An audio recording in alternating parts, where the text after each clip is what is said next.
Welcome. It's another edition of Coffee with the Goose, where we talk about things that are interesting, fascinating, and irritating. Big boxing news for you this time around, but as usual, we have to start with our PED. That, of course, meaning my caffeine. Say hi to Cooper, my dog. My coffee, as you know, very strong, like my opinion, and I got some creamer in there to make it sweet. Oh, so sweet, just like me. All right, here we go. Big, disappointing news from the boxing world, and once again, surrounding the name of the Filipino boxing champion, Riel Casimero. He was scheduled to fight this weekend against Paul Butler in the United Kingdom to defend his WBO Bantamweight Championship of the World. Now, Casimero has had some a very cloudy past, and I'll get into that here in a second, but let's get to the details first, okay? Casimero is 31-4, I believe, on his career. A great boxer, no question about it. But once again, for the second time in 4 months, his bout with Butler has been called off. Well, Butler will still fight, apparently against another Filipino. So I'll give you the details on that here in a second. But here is what happened with Riel Casimero.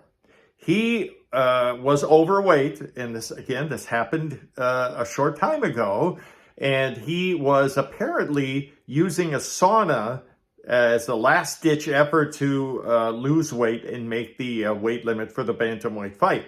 And he apparently was 10 pounds or 11 pounds overweight with less than a week to go before the fight. That's just bad. That's bad planning. He's just apparently not dedicated for whatever reason. And the sanctioning body in British boxing said, no, we're not going to let that happen. It's medically, it's just not sound practice to use a sauna to lose weight that close to the fight. So they said, nope, not going to let it happen. And we're not going to let you fight Paul Butler as planned. Here's what, let's look at, by the way, it's going to be apparently Jonas Sultan, the Filipino from Zamboanga, who will face off against Paul Butler here this weekend. So let's look at the history with Riel Casimero, and you'll see what I mean. It's a troubled history with him, unfortunately. And I like the guy. I'm a fan of his. He's a great boxer, no question about it. But bad news and a cloud just seems to follow him occasionally. Last year, again, it was apparently weight in December. He was scheduled to face Paul Butler, and he came down with gastritis, and that does not sound fun. Okay, I've had my own gastritis issues, and it's very painful, and you just cannot go on and compete athletically with that because the pain is just too much. So they called it off in December and said, look, the WBO said, look, Mr. Casimero, you're going to have to, they use a kind of not medical, but a legal term, cause of action or something like that, to prove that you show cause. That's what it is. You need to show cause as to why you weren't able to make weight for this bout. And then we will forego stripping you of your title. And he did. So he got the medical information to the WBO, and they said, okay, we'll let you go this time. By the way, he's got to do it again after this incident in England this time around. So the pressure is on him. Previous to that, he was scheduled to fight his fellow Filipino, the great Nonito Donaire, the Filipino Flash, last year. And there was more issues. Apparently, he did not adhere to the drug testing protocol in timely fashion like he was supposed to. And then there was apparently some insults directed at Donaire's wife, who was his trainer and promoter, manager, all of the above. And so Donaire, the Donaire team, which was the promoter, which was in charge of this fight, said, no, we're not going to do this anymore. You're not going to diss us like that. And so they called off that fight. So there's a third issue with Donaire.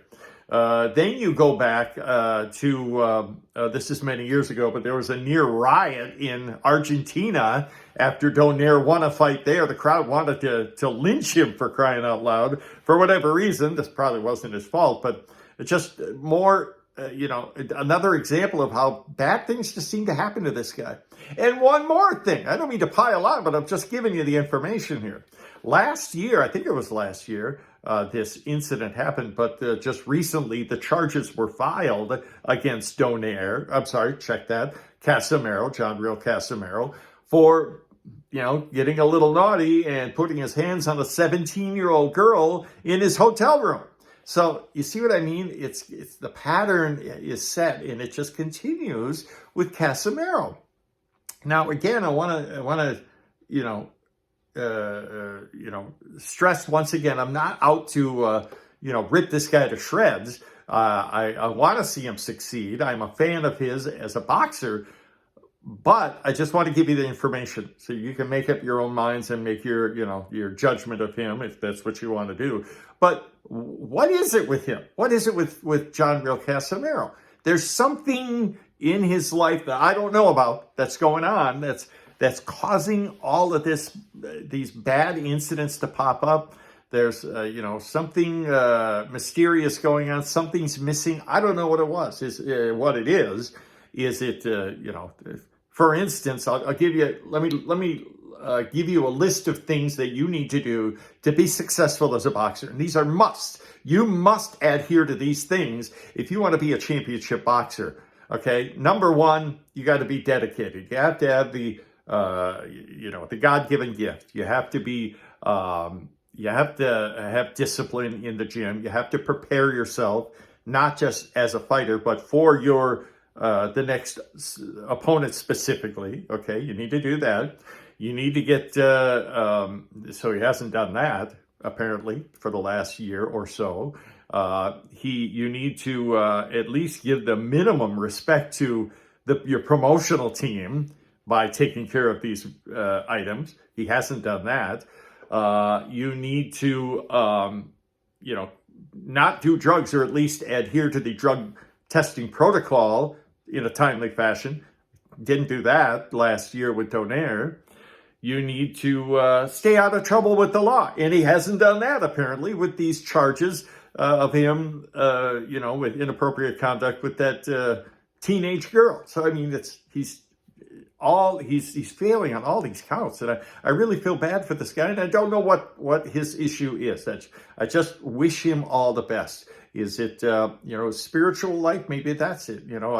All I have to do is look in the mirror and look at my own history. And, you need to recognize your own shortcomings and seek help in whatever way that you need to. And in my case, it was the good Lord, and maybe that's, I don't know, with John Riel Casimero. But, once again, bad tidings have fallen upon Mr. Casimero, and he might end up losing this WBO bantamweight title.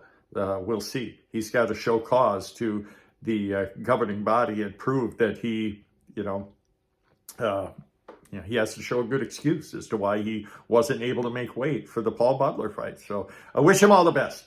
Again, John Riel Casimero is a great fighter, and he was predicted to win this fight easily. It would have been a cakewalk. He's far better than Paul as a boxer, anyhow, than Paul Butler. And by the way, Butler had some not so kind words just a few hours ago after he found out about this. He called Casimero horrible and childish. Can't argue with him. He might end up losing this title. As it is, Butler will fight. The WBO is going to let him fight. They've been planning this for months. And he's going to end up fighting another Filipino. And again, I believe, this is my own personal opinion in my boxing knowledge, and that is Jonas Sultan.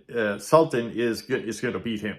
Jonas Sultan is a very fine, fit, committed boxer from the Philippines. Let's look at the records briefly, shall we? Butler is 33-2 on his career with 15 KOs. He is the babyface assassin is his nickname. Although with only 15 KOs, he's not. It's a nickname. Okay, he's 33 years old, and he's good. Let's not fool ourselves. He's fighting in front of the hometown crowd, but scratch the surface and what do you find?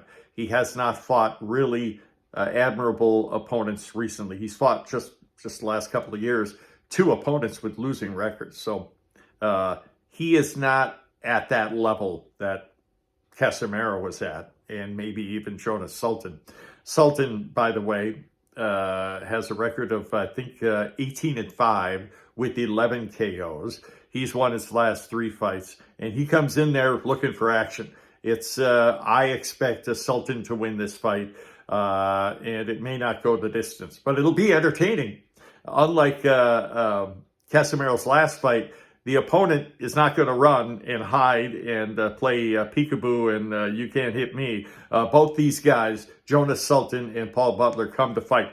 So it should be an entertaining bout at that. And it's going to be in the UK this Friday night, their time. I believe it'll be Saturday here, but we'll follow it. We'll watch the fight and we'll let you guys know what happened and what my opinion is, what the takeaway is this fight. It's the vacant, apparently, WBO Bantamweight Championship of the World. And don't forget, we've got another huge fight coming up in June as the other 2 Bantamweight titleists,